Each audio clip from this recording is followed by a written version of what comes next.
Sports Betting Podcast. I'm your host, Kyle Blondin. This is the Thursday Night Bets, NFL Bets edition of the podcast.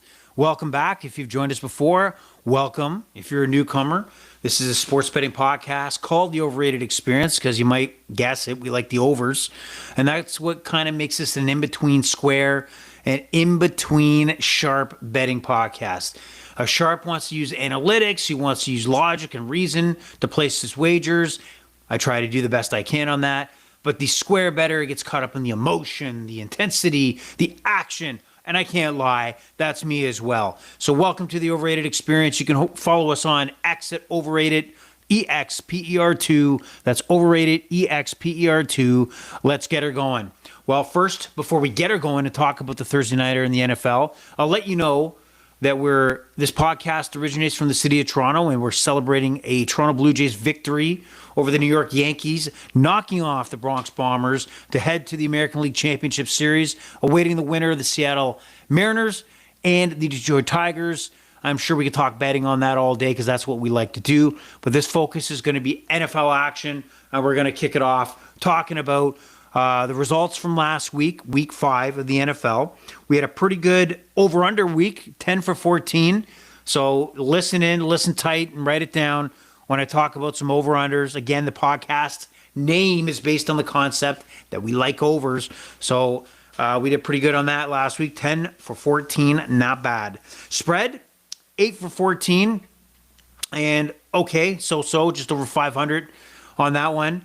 What stands out to me this week that just passed that's worth talking about, and this is kind of the entire picture on the life of a gambler, a life of a sports bettor, and that was what we saw when the Tennessee Titans went to Arizona. And if you have not seen how the Arizona Cardinals pissed away this game, please go back and watch. There are times in my life, there are times in my betting career where certain losses have really affected me, where when you're watching the replays of the multiple fuck-ups, that if you watch that replay long enough, will it change? Will that scenario where, running back for Arizona Cardinals, 76, 78-yard touchdown, decides not to drop the goddamn ball before he crosses the line, which is absolutely ridiculous. Can't believe we've seen that. Again, we go into the end zone and you flick the ball, ready to celebrate, and then replay states that you lost possession of the ball goes to the end zone, and that started almost like what would you call it? A crumbling, the piece of the puzzle being taken away, your legs being taken out, and from there, after Tennessee gets the ball back, Cam Ward rolls out, throws an interception. The defender falls on the ground. He, without being touched, fumbles the ball. 2 defenders for the Cardinals come over to try to retrieve the fumble. They actually kick it into the end zone and then allow Tennessee to drop on the ball for a touchdown, making it only now a 2-point lead. Then you add in a turnover. I can't recall when it happened. That's so far last from Sunday. Right off Kyler Murray's mask off a snap, and then allowing Tennessee to drive so that they can kick a last-second field goal. Absolutely disgusting. Gannon coach gets fined $100,000 from the Cardinals for striking the running back who screwed up. Can't do that. I understand why he did it. Can't accept it. Can't justify it. Can't touch your players. But, you know why he did it. Again, not justifying it, just thinking that we all want to do that if that happened, but you just can't do it. Sickening. Absolutely sickening. And that, I think, takes a franchise back a step. This Cardinal team was teetering on being a mid-road type of team. 2-2. Should be getting wins over teams like Tennessee, especially at home. And they absolutely pissed this game away. That was one of the most ugly situations I've seen. It messed my teaser, another parlay I had. Thought I was getting paid out. Even took my attention away from this game. And they did a double take when I'm looking at the fourth quarter that the Titans had gone within 2 points. of the Arizona. Just disgusting. Absolutely disgusting. So that really hit me in the pocketbook there. Didn't throw my weekend off, disastrous, but see, the ironic part is tonight, this is the square part of me, is I took this crazy parlay where I had the Tigers, Mariners over 6.5, no problem, that skyrocketed over. I had NHL kickoff, Leafs, Habs, over 4.5, alternative line, no problem, 5-2 finish there. And then I took the Jays Yankees, the game I just talked about where the Jays have knocked off the New York Yankees. I had it at over 6.5, and it took to the bottom of the ninth inning. Yankees down 5-1. Aaron Judge at the plate, runner at second base, 0-2, and he hits a double off the wall. Like, you get fucked over one way, and suddenly you get luck your way, and you get circumstances that are low percentage odds of you recovering, and it comes through for you. You always forget those, but remember those bad beats. So bad beat, and now this one was kind of a miracle comeback for this guy here. So going into the props, we were 6 for 10. Some we were amazing on. I like the Baker Mayfield and Jaden Daniels total yards, passing and receiving plus those two together. No problem. They went above. Jared Goff, passing yards. He smoked the line, and a couple losses. Just didn't call it right. Daniel Jones had a successful day against the shitty Raiders, but could not put up the passing yards. But when it gets ugly like that, the team's going to want to keep it on the ground. Those are the kind of plays that didn't work out, but had a pretty successful day. Outside of that, I'll just give you another example where I lost, so I don't look like I'm just gloating on the things I did win on. Daniel Jones lost passing yards. Also, Pickens, wide receiver for the Cowboys, did not go over 52.5 yards. I think he only had 2 receptions. He had one long one, so he was 50 plus, but did not reach the 72.5, which was surprising as the Cowboys blew out the Jets. Hit on Baker, as I said, Jaden Daniels, and Goff, whatever. And the last note here, wrapping up week 5, is I was absolutely shocked on Monday watching the Jaguars and the Kansas City Chiefs for 3.5 quarters. And, the Jaguars were... Am I saying that correctly? The Jags. I'm going to just go with Jags. So the Jags stuck in that game. Trevor Lawrence made a mistake, reaching for a touchdown at the goal line earlier, giving up a fumble. The Jags D came through big time, big return for a touchdown. Patty Mahomes was still dealing. But it really impressed me with under 2 minutes, the 2-minute drive, where Trevor Lawrence made some tough throws. He made some tough runs, but he had it on a string. Bullet pass to Brian Thomas Jr. on a key, I think it was 3rd down, for a first down. Absolutely non-Trevor Lawrence-like, at least in his NFL days. And he made another throw which was un-Trevor Lawrence-like. And it's shocking that, you got to give credit where credit's due. And he played like a franchise quarterback for those 2 minutes, which resulted in a goofy win, because if you've seen how they scored the winning touchdown, he steps back, his guard steps on his foot, he falls twice, but still gets up and rolls to the end zone to score the winning touchdown. So pretty impressive there for that 2 minutes. And maybe, just maybe, is Trevor Lawrence turning a corner? I don't know. We'll see. But impressive, to say the least. Now, news since week 5 concluded, heading into week 6, one being that we had a trade in the NFL. The Cincinnati Bengals went out interdivision, swapped late-round picks with the Cleveland Browns to pick up Joe Flacco, quarterback, for what was the Cleveland Browns now going into Cincinnati. But doesn't stop there. They've already announced that Joe Flacco is going to start against the Green Bay Packers on Sunday. Days, minutes, hours after, making the trade, he's our guy. He's going to be in the lineup. He's going to be taking snaps right away. Now, what do I think of that? Well, I think it's a bold, ballsy move by Taylor, head coach of the Cincinnati Bengals. Smart, because I'll tell you what, the Cincinnati Bengals are going nowhere. You might say, hey, doesn't know the playbook. Is he taking a risk? There is no risk. Jake Browning has been absolutely horrible for the Cincinnati Bengals.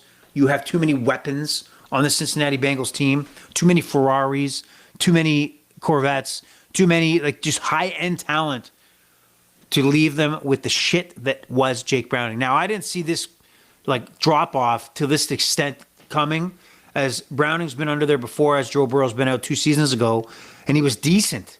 He's been well below decent in his multiple starts with the Bengals, and it's smart, ballsy, and don't wait. You can't do worse by putting Joe Flacco in on a few days' notice. So that's an interesting note. We'll see what happens there. Shedeur Sanders, just another, we talked about him last week and kind of his reaction to Dillon Gabriel being the starter now that Joe Flacco was benched, now gone. And the question was to Stefanski, the Cleveland Browns head coach, does that make Shedeur your number 2? And he kind of danced around it. He didn't acknowledge that Shedeur was number 2. So it's interesting what is going on there. There was nobody putting a gun to the head of what? Had to kill a fly. Sorry, mid-podcast. Nobody put a gun to the head of the Cleveland Browns to draft the second quarterback in the same draft that they picked up Dillon Gabriel, but they did. And as soon as they decided to pick up Shedeur Sanders, he was always going to be a story, right? Because he's a name. He played in Colorado with his dad. He made a name for himself. He was projected potentially to be a early first-round pick, and slid. That was a story in itself. And now you're dancing around if he's number 2. I mean, I don't know if they're handling it the best way they possibly can. I know that they have to do what they need to do, but they've created this whole mess themselves.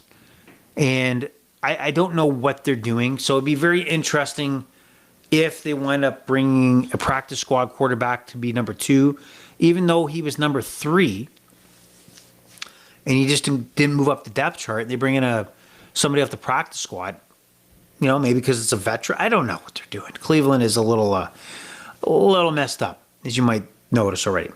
Well, anyway, that's the past. This is the future. This is the future going into Thursday night. And to let you know, there will be another podcast dropped either Friday or Saturday. And that will cover all of Sunday's action, plus Monday, 2 games Monday. And that will give you spread, over-under, like I said, 10 out of 16 over-under. Pay attention. And player props. I can't give you a lock-in amount that I'll provide you on player props. Whatever stands out to me, I will provide. What's the prop I provide over 4.5? I'm just kidding. Anyway, going into Thursday night, we have the Philadelphia Eagles coming off a loss against the Denver Broncos, taking on the New York Giants. The Giants also coming off a loss. The excitement of Jackson Dart, the excitement of a win, first win of the season, dashed and put out that fire going into New Orleans, and then they lose and didn't look great.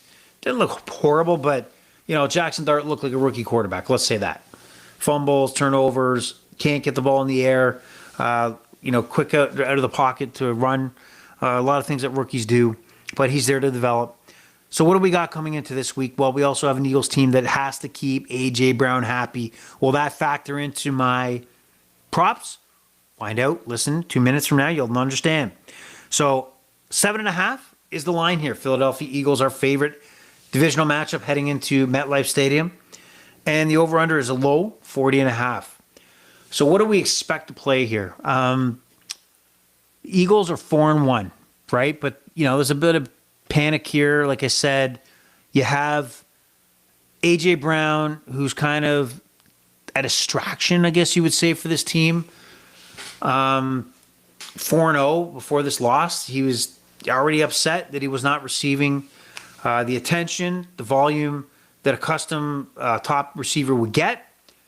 He's got a point. I mean, if you got a Ferrari, you drive it. If you got a Corvette, you drive it. And as a receiver, there's nothing much you can do unless the ball is thrown your direction. So many times in the history of watching the NFL, from Randy Moss to Ocho Cinco to Michael Irvin to who else is out there, like top guys. Uh, they want the ball. Even Jamar Chase, Justin Jefferson, they want the ball, and they'll make it known when they're not getting the ball or they don't feel like getting the ball enough. And that's what A.J. Brown's doing. The Eagles got to balance all these relationships. They're a high-profile team. So what do they do coming into this weekend? I got to believe that the objective here is they got to believe that they got to open it up a little bit, right? Even Saquon has really not put together a dominant game like we've seen last year to make him the offensive player of the year. I don't think he's had 100-plus rushing yards. And I got to believe the first priority is to get the ball in his hands.